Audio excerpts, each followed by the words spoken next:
The honourable member for Calgary Midnapore. Thank you, Madam Speaker. I will never forget Friday, March 13th.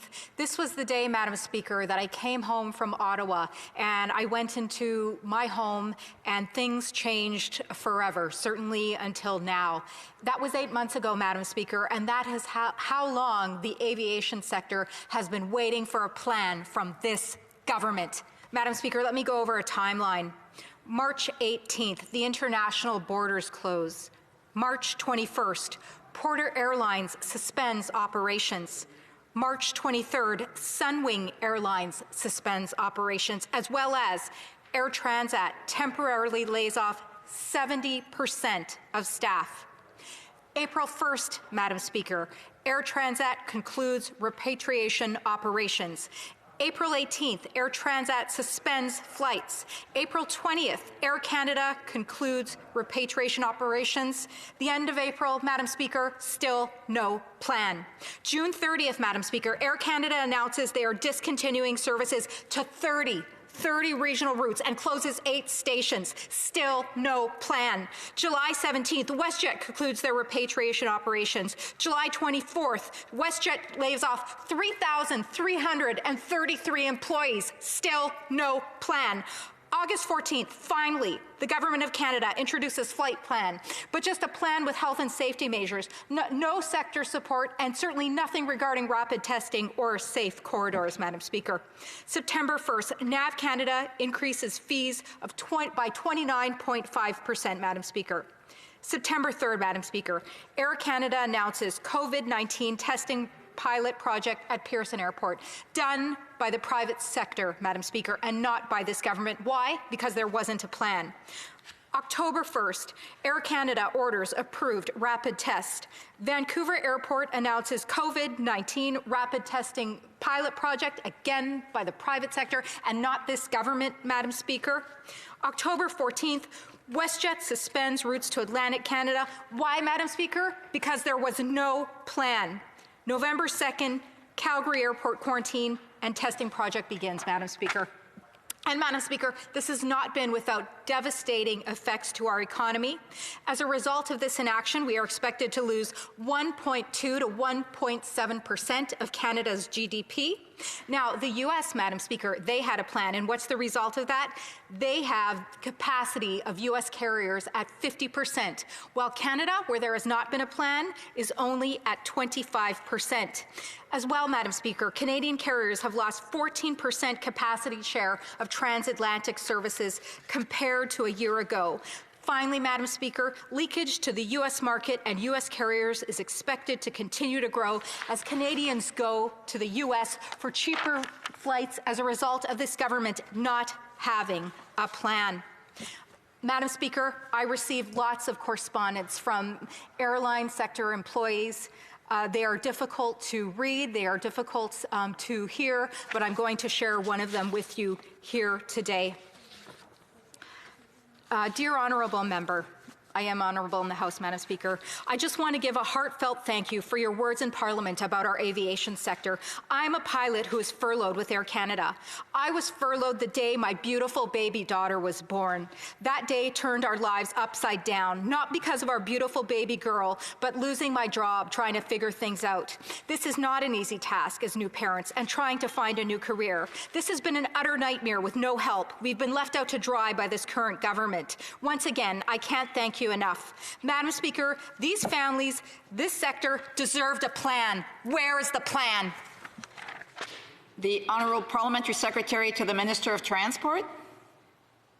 Thank you very much, Madam Speaker, and I'd like to thank the honourable member for her intervention. It is interesting, though, that she points to the United States as the model for transportation, a country that's the global epicenter of the virus with uncontrolled spread.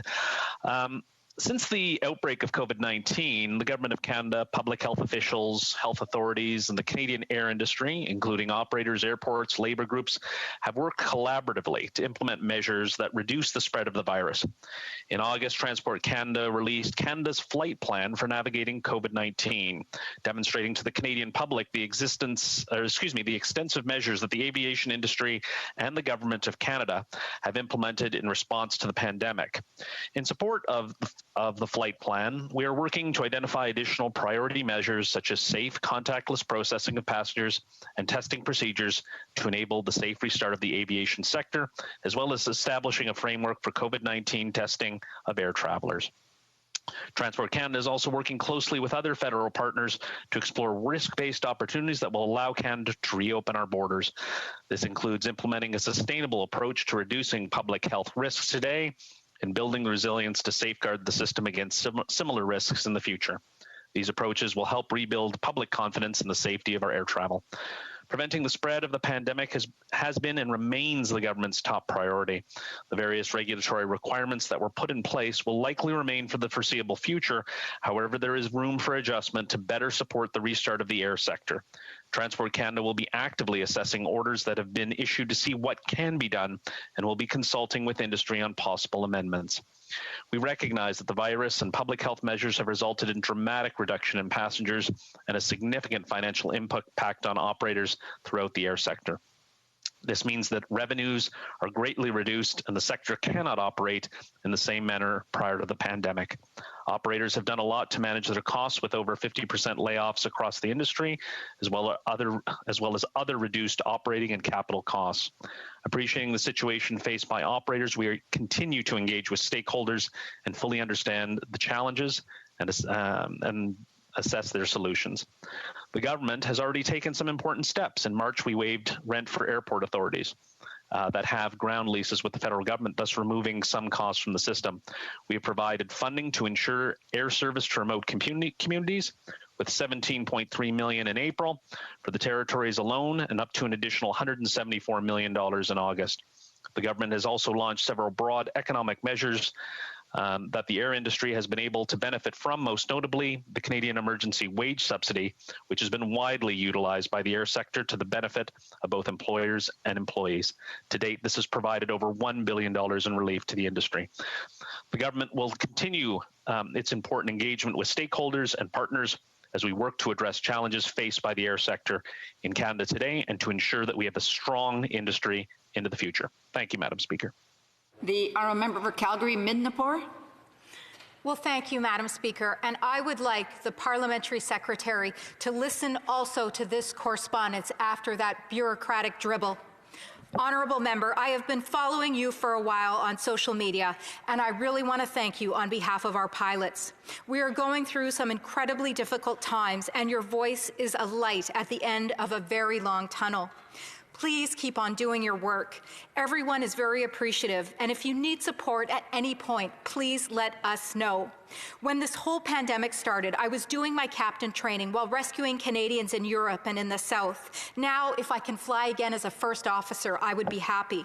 When this pandemic started, we didn't know what we were fighting against, but all the staff was very courageous, and with no information about the virus, we went to fly in already infected countries to bring Canadians home. As now we feel abandoned by the government, we thought by the end of the spring there would be something to help us. Rapid testing, is there a plan? Is there discussion? Madam Speaker, this government had the opportunity to do something amazing, to save a sector. What did they do? Nothing? Where is the plan? The Honourable Minister, Parliamentary Secretary to the Minister of Transport. Thank you very much, Madam Speaker. And again, it's interesting that the honourable member points to the United States as the best plan and the best way to address this public health emergency. I'd like to point her to a tweet from the honourable member from Carleton, who is her party's finance critic. Easy rule: if a business venture needs a government handout, it's a money loser. And it's truly unfortunate that the Conservative Party would have that type of policy from their finance critic. And we're hearing something a little different today from the transportation critic, but this government has a commitment across the Canadian economy, which includes the air sector. And we've seen it through the wage subsidy. We've seen it through relief. And as we've seen in the Throws speech, there's a signal that we're willing to do more, we're open to do more, and looking forward to seeing that plan for the sector. Thank you so much, Madam Speaker.